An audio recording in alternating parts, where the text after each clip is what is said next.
Consciemment, le cerveau peut percevoir jusqu'à 2000 bits secondes, inconsciemment 400 milliards. Et que tout l'intérêt de ce type de méthodologie, et particulièrement de celle-ci, c'est de proposer un apprentissage facile aux 400 milliards. Ouais. Et donc, en fait... Tous les âges ? Oui, tous les âges. Ça, bon, alors après, toutes les stratégies d'apprentissage, en fait, qui ont été testées, parce que pour avoir des vrais retours, il faut tester sur IRM et IRMF. Toutes les stratégies d'apprentissage qui ont été testées, c'était sur des enfants entre 13 ans et plus. Mmh. Pourquoi ? Parce que, en fait, le lobe, le cerveau préfrontal commence vraiment à se développer à partir de l'âge de 13 ans. D'accord. D'ailleurs, c'est pas un hasard si notre bar mitzvah, c'est à 13 ans. Parce que dès que le lobe préfrontal il se développe, l'enfant peut développer la capacité à savoir ce qui est bien ou ce qui est pas bien. Mmh. Donc il y a une vraie corrélation avec ça. Et en fait, ce lobe préfrontal, il va se développer jusqu'à l'âge de 22, 23 max pour les hommes et 22 ans pour les femmes. Après, c'est fini. Après, notre cerveau continue à grossir, d'accord, mais plus le lobe préfrontal. D'accord. Et jusqu'à l'âge de 40 ans. Ah. Voilà. C'est pour ça qu'il y a des circonvolutions dans le cerveau. Mais en fait, ce que Jerry a fait, c'est qu'il a appris au niveau inconscient et il n'attendait qu'une seule chose, c'est une situation dans laquelle il pouvait révéler ce rappel. Parce qu'en fait, c'était imprimé quelque part dans le cerveau. Exactement. C'était dans une mémoire. Et en plus, lorsqu'on est dans des états modifiés de conscience, on touche une mémoire qui est la mémoire à long terme. Mmh. Donc celle-ci, elle ne devient accessible dans la mémoire à court terme qu'à travers quelque chose qu'on va appeler la conversation. D'accord. Donc tout le but, c'est d'apprendre, d'emmagasiner un maximum de mots pour pouvoir le faire. Mais regardez ce qui se passe, par exemple, quand on voit des enfants qui apprennent des langues dans des pays. Moi, je vais au Canada, par exemple, régulièrement.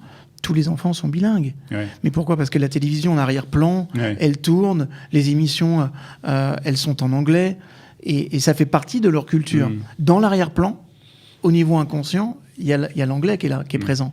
Et du coup, dès qu'il y a un petit peu de conversation, ça se développe. C'est ce qui s'est passé pour Jerry. C'est intéressant parce qu'en fait, quand on fait de la recherche en pédagogie, on se rend compte, on essaye souvent de voir l'une de ces méthodes et de l'associer à la pédagogie. Et chacune de ces méthodes, prises séparément, a généré des résultats qui allaient entre 75 à 200% d'apprentissage en plus. Chacune.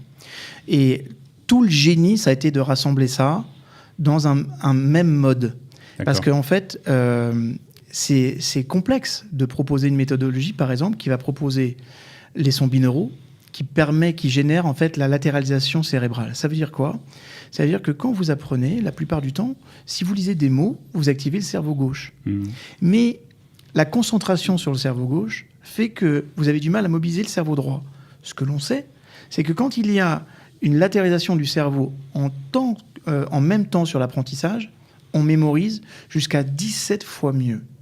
Et donc, le principe, là, c'était de dire d'avoir une méthodologie qui permet l'apprentissage et la latéralisation en même temps. Ouais. Et naturellement, la musique baroque a donné d'énormes résultats. C'est étonnant parce que le professeur Lozanov, c'était, je pense, l'une des plus grandes révolutions en pédagogie des 100 dernières années. On n'a rien fait de mieux aujourd'hui. Le problème, c'est que après son départ, il y a beaucoup de choses qui sont parties dans les pays de l'Est, en Russie notamment. Je pense que si l'une des raisons pour laquelle les Russes sont aussi bons dans l'apprentissage des langues et dans leur accélération, c'est qu'ils ont intégré une partie seulement des travaux de Lozanov. Et c'était...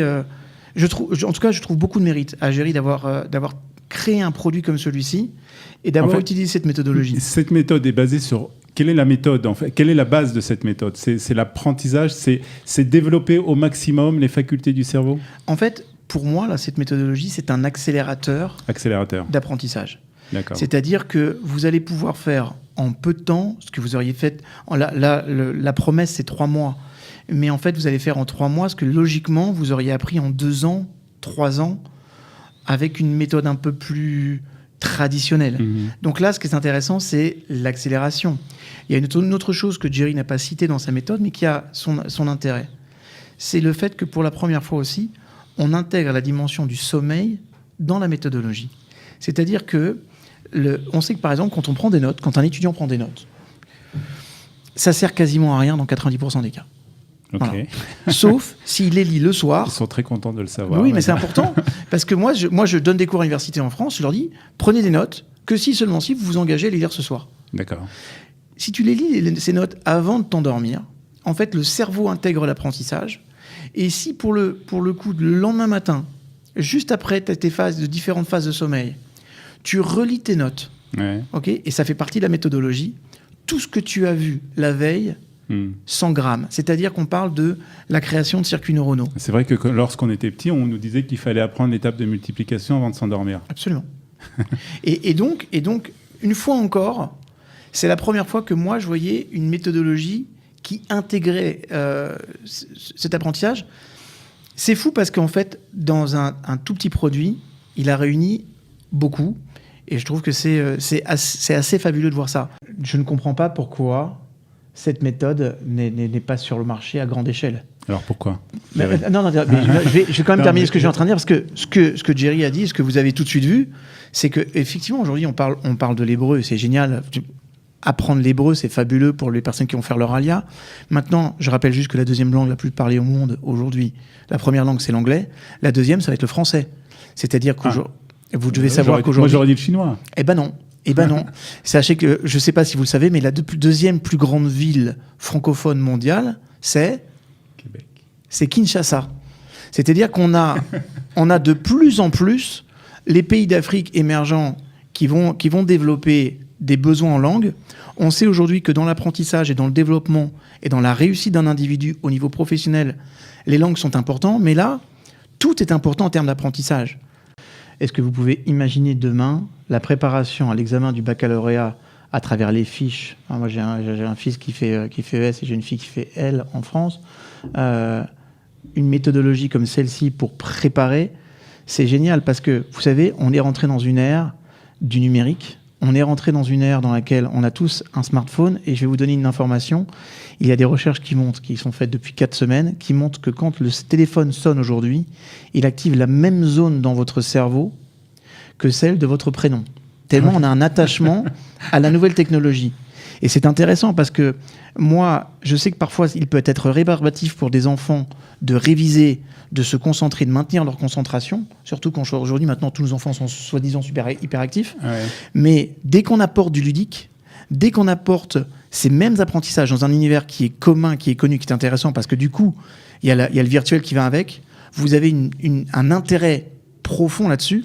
Et je pense que l'avenir, il est là aussi. Justement, c'est une question que je voulais vous poser, parce que ça m'intéresse aussi. Moi, je suis de nature un peu étourdi. J'ai du mal un peu à me concentrer. Est-ce que c'est une méthode qui peut marcher, même avec des personnes qui ont du mal à se concentrer ? C'est une méthode qui marchera surtout avec des personnes qui ont du mal à se concentrer. Parce qu'une fois encore, le problème justement de l'andragogie, c'est que nous n'avons pas les mêmes capacités de concentration que les enfants. D'accord. Okay ? Parce que notre cerveau, il est comme ça, et que quand il grandit, il est très facilement distrait. Regardez, vous savez, il y a des études qui montrent que le simple fait d'avoir un téléphone portable sur un bureau quand on travaille réduit notre efficacité de 52%. 52%. Pourquoi ? Parce qu'on s'attend à ce qu'il y ait une sonnerie, on s'attend à ce qu'il y ait un Twitter, un message Facebook. Donc notre concentration n'est pas focalisée sur ce qu'on est en train de faire. Quand vous êtes avec ce genre d'appareil, votre univers, il est complètement concentré au niveau visuel, au niveau auditif, au niveau ressenti du kinesthésique. Comme cette concentration, elle est là, elle permet aussi beaucoup d'émotions, puisque vous allez redescendre dans la respiration. Toutes les conditions sont réunies pour parfaitement apprendre. L'apprentissage touche tout le monde. Quoi que nous fassions dans notre vie, on est obligé de passer par le domaine apprentissage pour se développer. Ça, c'est un point commun à tous. Et c'est encore plus vrai aujourd'hui, ça sera encore plus demain compte tenu de l'augmentation des besoins d'apprentissage. Ça rentre dans l'air du temps parce qu'en fait, on a ce besoin. On n'a plus le temps. Comprenez une chose, c'est qu'on n'a plus le temps de se déplacer, de passer des... Ouais. Moi, passer des heures à l'Ulpan, compte tenu de mon activité, c'est impossible. Ouais. Mais prendre une demi-heure pour moi chaque jour, avec la garantie en 3 mois de développer une langue, je dis oui.